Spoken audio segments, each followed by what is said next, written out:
ரொம்ப கஷ்டப்பட்டுட்டு இருந்தேன்.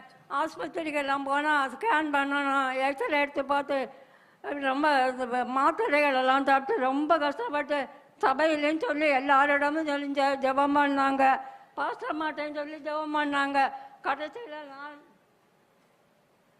மாத்திரைகளை சாப்பிட்டா வாந்தி எடுத்துட்டு சாப்பிட முடியாமல் வயிறெல்லாம் ஒரே எரிச்சலாக இருந்தது.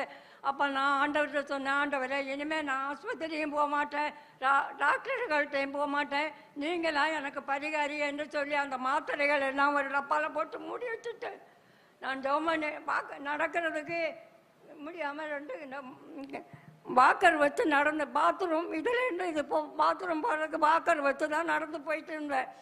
அப்போ ஆண்டவர் சொன்ன, ஆண்டவர்கிட்ட இனிமேல் நான் வாக்கர் இல்லாமல் நடக்கணும், சர்ச்சுக்கு போயிட்டு ஜெபத்தில் எல்லாம் நான் கலந்து கொள்ளணும் அப்படின்னு சொன்னேன். இங்கேயும் சபையில் எல்லார்கிட்டையும் சொல்லி ஜெபம் பண்ணாங்க.